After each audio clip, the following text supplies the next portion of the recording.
बस्तर के अबूझमाड़ के जंगल इतने घने हैं कि दिन में भी सूरज की रोशनी जमीन को छूने के लिए तरसती है। साल 2026 की एक उमस भरी शाम परिंदा भी पर मारने से डर रहा था। इसी सन्नाटे के बीच स्थित था नारायणपुर चेक पोस्ट, जहां राज्य पुलिस की एक टुकड़ी तैनात थी। इस टुकड़ी का इंचार्ज था इंस्पेक्टर दिग्विजय सिंह।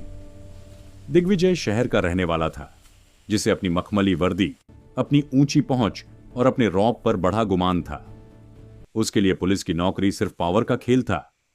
उसी समय चेक पोस्ट से लगभग 500 मीटर दूर दलदल और कंटीली झाड़ियों के बीच से एक साया उभरा। वह मेजर भानु थे, पैरा एसएएफ के कमांडो।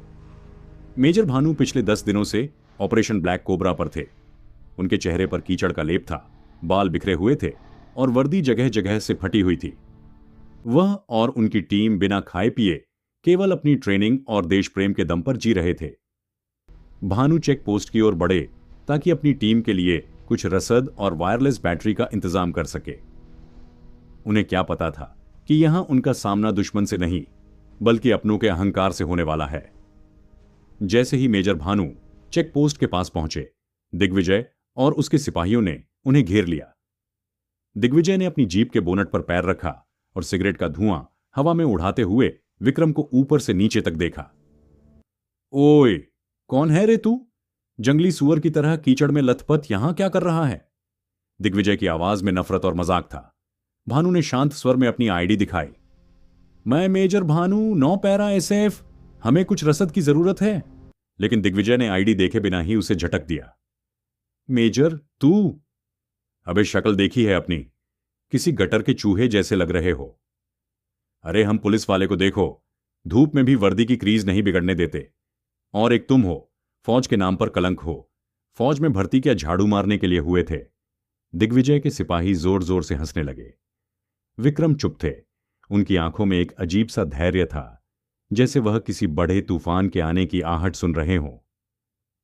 दिग्विजय का मजाक बढ़ता ही जा रहा था। उसने एक पानी की गंदी बोतल उठाई और भानु के पैरों के पास फेंक दी। ये लो मेजर साहब, इसे पियो और यहां से दफा हो जाओ।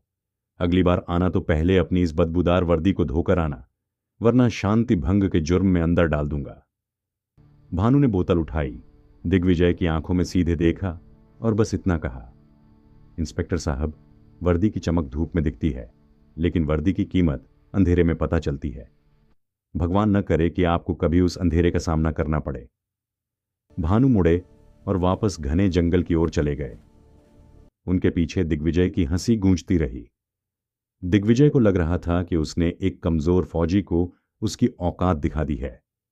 उसे क्या पता था कि जिसे वह मिट्टी समझ रहा था, वह इस देश की नींव का पत्थर था। भानु के जाते ही आसमान में बादल घिर आए और जंगल का सन्नाटा और भी गहरा हो गया। रात के ठीक 12 बजे थे। चेक पोस्ट पर तैनात सिपाही ऊँघ रहे थे और दिग्विजय अपनी जीप में सो रहा था। अचानक एक जोरदार धमाका हुआ। चेक पोस्ट की दाहिनी ओर की दीवार उड़ गई। चारों तरफ से गोलियों की बौछार होने लगी। यह कोई आम हमला नहीं था, बल्कि लाल गलियारे के सबसे खतरनाक उग्रवादी गुट रक्तबीज का हमला था। करीब 40 उग्रवादी आधुनिक हथियारों के साथ पुलिस की टुकड़ी पर टूट पड़े थे। दिग्विजय की नींद धमाके से खुली। उसने देखा कि उसके 2 सिपाही मौके पर ही शहीद हो चुके थे। चारों ओर से लाल सलाम के नारे गूंज रहे थे। पुलिस वालों की पुरानी राइफलें उग्रवादियों की AK-47 के सामने खिलौना साबित हो रही थी।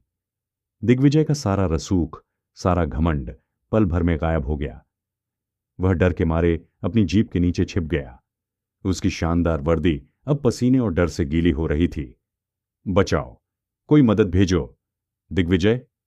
दिग्विजय वायरलेस पर चिल्ला रहा था, लेकिन उग्रवादियों ने पहले ही जैमर लगा दिया था। गोलियां पुलिस वालों के सिर के ऊपर से निकल रही थी। उग्रवादी धीरे धीरे घेरा छोटा कर रहे थे। वे चेक पोस्ट को आग लगाने की तैयारी में थे। दिग्विजय ने अपनी सर्विस रिवॉल्वर निकाली, लेकिन उसके हाथ इतना कांप रहे थे कि वह निशाना तक नहीं लगा पा रहा था। तभी एक उग्रवादी ने पेट्रोल बम फेंका, जिससे पुलिस की जीप में आग लग गई। दिग्विजय अब पूरी तरह घिर चुका था। उसे अपनी मौत सामने दिखाई दे रही थी। उसे अपनी पत्नी, अपने बच्चे और अपनी वह शान शौकत याद आने लगी जिसके दम पर उसने कुछ देर पहले एक फौजी का अपमान किया था। वह रोने लगा, हे भगवान, आज बचा ले। जब सारी उम्मीदें खत्म हो चुकी थीं, तभी जंगल की गहराई से एक ऐसी आवाज आई जिसने उग्रवादियों के रोंगटे खड़े कर दिए। वह किसी मशीन गन की आवाज नहीं थी, बल्कि मौत की आहट थी। अचानक अंधेरे में से ग्रेनेड फटने लगे। बिजली की गति से 4-5 साएं झाड़ियों से निकले। यह मेजर भानु और उनकी टीम थी। भानु ने अपनी M4 कार्बाइन से पहली ही मैगजीन में 5 उग्रवादियों के सिर उड़ा दिए। भानु चिल्लाए, अल्फा, पोजीशन लो, ब्रेवो, कवरिंग फायर दो। देखते ही देखते बाजी पलट गई। जो उग्रवादी कुछ देर पहले पुलिस वालों का शिकार कर रहे थे, अब वे खुद शिकार बन चुके थे। मेजर भानु बिना किसी डर के गोलियों की बौछार के बीच आगे बढ़ रहे थे। दिग्विजय ने अपनी आंखों से देखा कि कैसे भानु ने एक ऊंची छलांग लगाकर एक पेड़ की ओट ली और वहां छिपे स्नाइपर को अपनी खंजर से ढेर कर दिया। भानु की हर हरकत में सालों की ट्रेनिंग और देश के प्रति समर्पण झलक रहा था। एक उग्रवादी ने रैकेट लॉन्चर दिग्विजय की ओर ताना। दिग्विजय की चीख निकल गई, लेकिन इससे पहले कि उग्रवादी ट्रिगर दबाता, भानु ने एक सटीक निशाना लगाया और उग्रवादी का हाथ ही उड़ा दिया।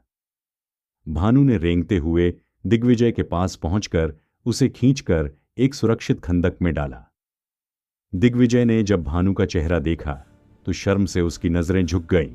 लगभग 20 मिनट तक चली इस सर्जिकल स्ट्राइक जैसी मुठभेड़ के बाद सभी उग्रवादी या तो मारे गए थे या भाग खड़े हुए थे। मेजर भानु का कंधा गोलियों की रगड़ से लहूलुहान था, लेकिन उनके चेहरे पर वही शांति थी। उन्होंने अपने साथियों को घायलों की मदद करने का आदेश दिया। भानु दिग्विजय के पास गए। दिग्विजय अभी भी जमीन पर बैठा थर थर कांप रहा था। विक्रम ने अपना हाथ बढ़ाया और उसे खड़ा होने में मदद की। दिग्विजय ने देखा कि भानु की वही वर्दी जिसका उसने मजाक उड़ाया था, अब खून और बारूद से और भी गंदी हो चुकी थी। लेकिन अब वह वर्दी दिग्विजय को दुनिया की सबसे कीमती पोशाक लग रही थी। दिग्विजय की आंखों से आंसू बहने लगे। वह मेजर भानु के पैरों में गिरने ही वाला था कि भानु ने उसे थाम लिया। दिग्विजय ने रुद्धे गले से कहा, मेजर साहब, मुझे माफ कर दीजिए। मैंने आपकी वर्दी का, आपकी मेहनत का मजाक उड़ाया। मैंने समझा था कि आप बस एक मामूली सिपाही हैं, लेकिन आप तो फरिश्ते निकले। मेरी चमक धमक वाली वर्दी आज मुझे काट रही है। भानु ने मुस्कुराते हुए दिग्विजय के कंधे पर हाथ रखा और कहा, इंस्पेक्टर साहब, वर्दी की इज्जत कपड़ों की सफाई से नहीं, काम की सच्चाई से होती है। हम सीमा पर और इन जंगलों में इसलिए गंदे होते हैं ताकि आप शहर में चैन की नींद सो सके और आपकी वर्दी चमकती रहे। बस याद रखिएगा, हर फौजी की खामोशी उसकी कमजोरी नहीं, उसकी ताकत होती है। सुबह की पहली किरण फूटी। सेना के हेलीकॉप्टर की आवाज सुनाई दी। बैकअप टीम पहुंच चुकी थी। मेजर भानु अपनी टीम के साथ जाने के लिए तैयार थे। घायल पुलिसकर्मियों को अस्पताल भेजा जा रहा था। जाते जाते भानु ने दिग्विजय से अपनी वायरलेस बैटरी मांगी, जो उन्होंने रात को मांगी थी। जब भानु हेलीकॉप्टर में सवार हुए तो दिग्विजय ने अपनी टोपी सीधी की और एक ऐसा सैल्यूट किया जो उसने अपनी पूरी सर्विस में कभी किसी मंत्री को भी नहीं किया होगा। वह सैल्यूट एक सच्चे नायक के लिए था। दिग्विजय अब बदल चुका था। उसने जान लिया था कि असली हीरो फिल्मों में नहीं, बल्कि कीचड़ और पसीने में लिपटते इन फौजी जवानों में होते हैं। दोस्तों, अगर आपको यह कहानी पसंद आई हो तो वीडियो को लाइक करके हमारे YouTube चैनल को सब्सक्राइब जरूर करें।